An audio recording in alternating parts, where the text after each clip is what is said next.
کو یتیم کروانا ہو اور اپنے ماں باپ کی کمر کو جھکانا ہو، وہ عمر کے مقابلے میں آئے۔ اللہ اکبر۔ زنیرہ نامی ایک خاتون تھی، بہت کمزور۔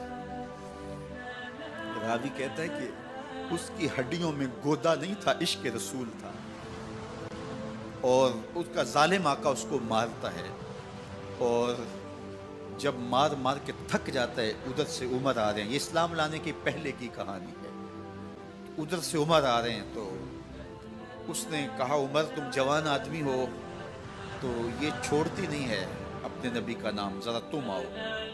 عمر کوڑا پکڑ لیتے ہیں، اسے مارتے مارتے مارتے تھک جاتے ہیں، تو پانی پینے لگتے ہیں، تو کہتے ہیں مجھے تیرے پہ ترس نہیں آیا، لیکن میں ذرا پانی پینے لگا ہوں، اور پھر گلے کے اندر ڈال کر کے کوڑا اور اس کی رسی کو بل دیتے ہیں، اور اس کی آنکھیں باہر نکل آتی ہیں، اور کہتے ہیں بلا اپنے نبی کو جو تیری آنکھوں کی بینائی واپس کرے۔ اللہ اکبر۔ تو اس نے آسمان کی طرف منہ کر کے کہا مالک میں کبھی بھی آنکھوں کی بینائی نہ مانگتی، لیکن اب تیرے نبی کی عزت کا سوال ہے۔ آنکھوں کی بینائی واپس ہو جاتی ہے۔ زنیرہ کو بڑا مارا، آج عمر گلیوں میں آنکھوں میں آنسو ہیں اور عجیب دل بے تاب ہے، اور کہتے ہیں آؤ بھئی میں حضور کا غلام بن گیا ہوں، تمہیں بتانے آیا ہوں۔ زنیرہ نے موڑ کاٹا تو آگے عمر یہ آواز دے رہے تھے۔ زنیرہ ایک کونے پہ کھڑے ہو کے رو کے کہتی ہے عمر تم تو بڑے اس دن جوش و غضب میں تھے اور تم مارتے ہوئے تھکتے نہیں تھے۔ تو عمر نے کہا زنیرہ اس دن میں نے دیکھا نہیں تھا، اب میں محمد عربی کو دیکھ آیا ہوں۔ جنہ ویکھیا نہیں ہو کرن گلاں، جنہ ویکھیا نہیں ہو کرن گلاں، جنہ ویکھیا ہو تے بول دے نہیں، جڑے محرم راز حقیقت دے اور راز حقیقت کھول دے۔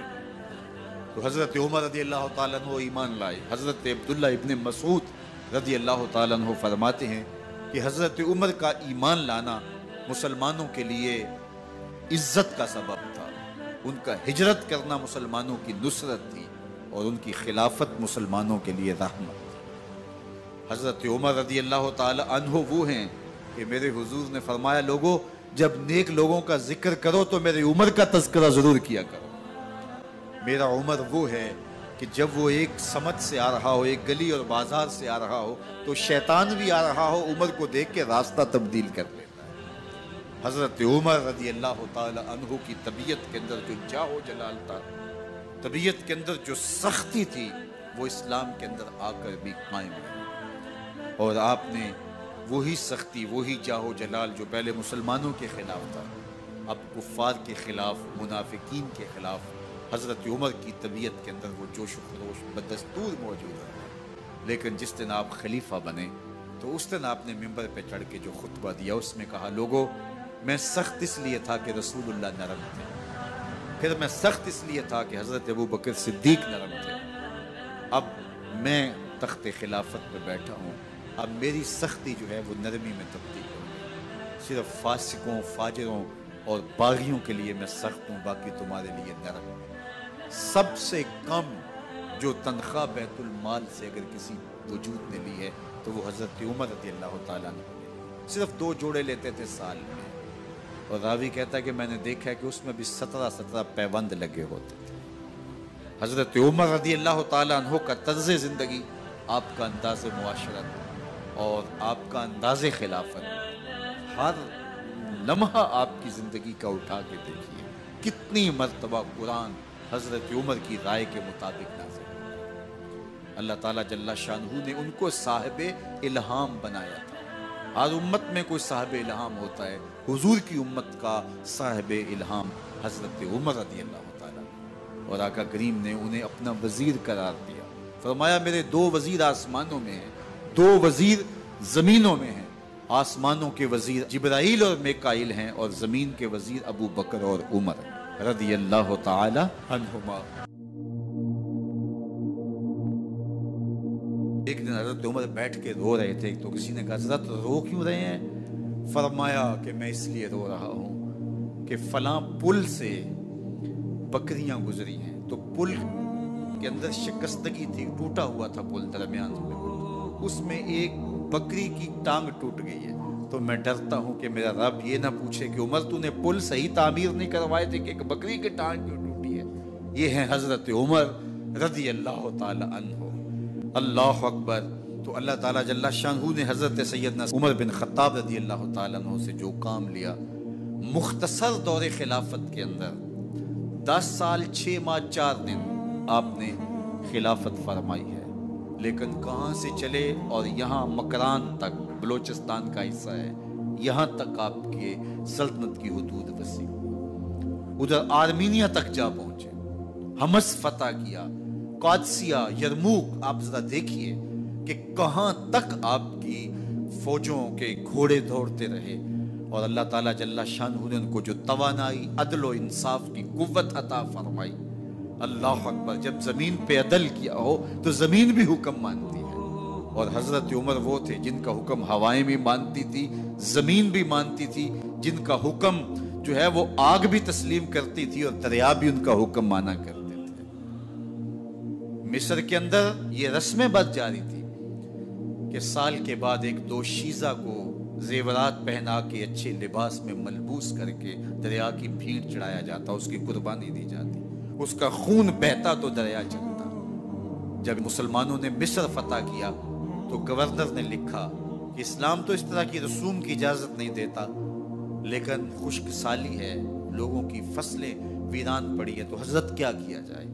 تو حضرت عمر رضی اللہ تعالیٰ عنہ کاغذ کے ٹکڑے پہ لکھتے ہیں، بسم اللہ الرحمن الرحیم، مصر کے نیل کی جانب عمر کا خط لکھتے ہیں، اے نیل اگر تو اللہ کے حکم سے چلا کرتا ہے تو چل، ورنہ ہمیں تیرے چلنے کی کوئی حاجت نہیں ہے۔ اور قاصد کو کہا یہ خط لے جاؤ اور جا کے دریائے نیل میں پھینک دو۔ قاصد جا کے خط دریائے نیل میں پھینک دیتا ہے، پانی آتا ہے، ایسا دریائے نیل چلا، 14 صدیاں ہوئی ہیں آج تک کبھی بند ہی نہیں ہوا۔ دریا حکم مانتے، آگ نکلتی ہے۔ لوگ حضرت عمر رضی اللہ تعالی عنہ کے پاس آئے، حضرت لاوا پھوٹا ہے، آگ نکل رہی ہے اور مدینے کی طرف بڑھ رہی ہے، اب کیا کیا جائے؟ فائر بریگیڈ تو زمانے میں تھی نہیں۔